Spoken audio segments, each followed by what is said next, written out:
Okay, you guys, today I'm going to show you how to create a thumbnail like this one for Etsy. You could use it for Pinterest, Instagram, anything like that where you are sharing your digital illustrations, and this will kind of help protect your design while also just giving it a little bit nicer of a presentation.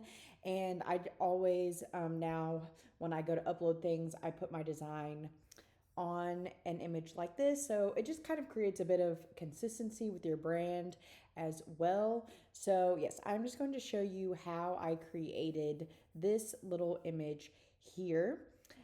So I already have this in a file, but for this video, I am going to go ahead and add a page. So if you didn't have this, it would start off with just a white background, and you could go in and change the color to whatever you would like. And for this little checkered print background, I just went over to Elements, and right here it's in my graphics, but if you wanted to search it and that wasn't up, you could just put checkerboard and something like this would pop up. So I'm just going to do that and bring it to the top, and I'm going to duplicate that. You can do this by either clicking this button right here and selecting duplicate, or you can also do the shortcut, which I believe is just Command D. So we have that there, and that's fine, but I prefer to have my colors a little bit different. So I'm just going to go in. I'm going to keep the white, but I want this to match that. And as you can see, it switches it over. And then I'm just going to go and do the same thing here. You can do this step before you duplicate it, so you don't have to do it twice, but it's just whatever works easiest for you. And now one of the key things to this is creating this text that is transparent. So I am going to go ahead and let me see what, so I use 80 and poppin'. So I'll go down here. I am just going to do a heading, and I am going to change the color of it to black. I'm going to change the font size to 80. I'm going to go over here and select Poppins, and then I'm just going to type out my brand, which is Carly Kane Design Co., and I'm just going to type that out so that it covers the whole page, and I'm just going to extend it to over here.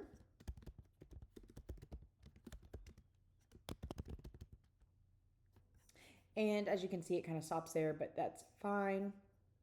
And I'm going to do this, and this step I will go ahead and change the transparency so you don't have to go ahead and click into them every time you duplicate it. So I am going to go to this little box right here, and it just says transparency.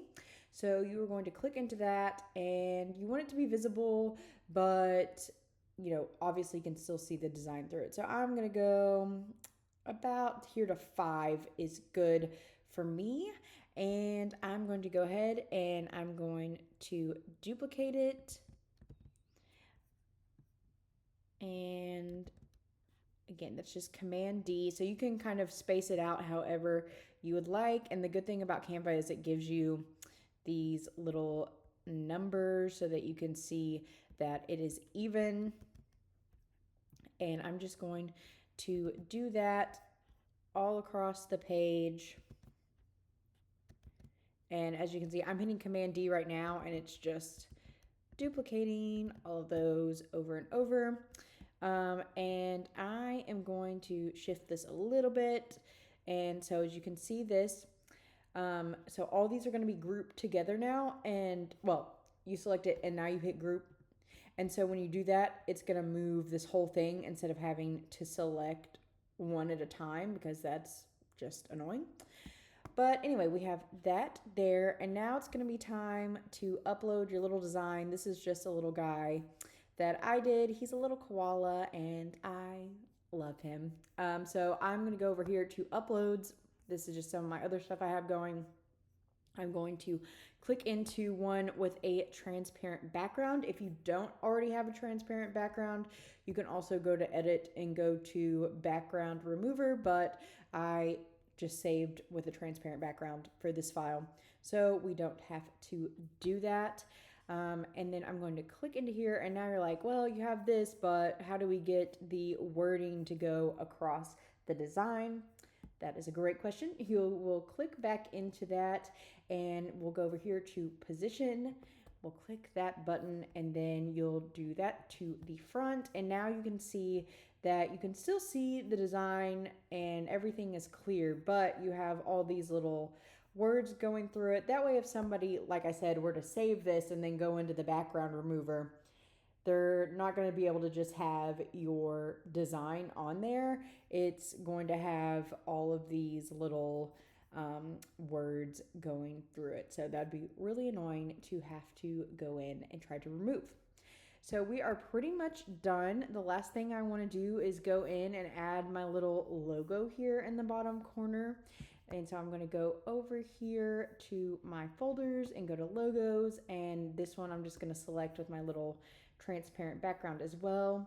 And I'm just going to move it over to the corner, and we are all done. And this is, like I said, a great first thumbnail to show on your Etsy shop. It's great to share on Instagram, Pinterest, whatever platform you use. I know some people use Shopify, things like that. So it can really be helpful for anything. I'm going to go ahead and move this up a little bit so it's not touching there. There we go. But yeah, it can be helpful for really any platform that you choose to share your art on. And like I said, just helps you protect it a little bit more. If you guys have any other questions, feel free to let me know in the comments. I use Canva every day and love it. If you use Canva regularly, I highly recommend getting a pro account so you can take advantage of all of the functions that this website has to offer. And if you found this video to be helpful, please like it and let me know. That way I can kind of know which types of content to continue to create. I specifically want to focus on creating content for beginners just because I know it can be a little bit difficult to try to learn all this stuff on your own. So have a great day, everyone, and I will see you next time.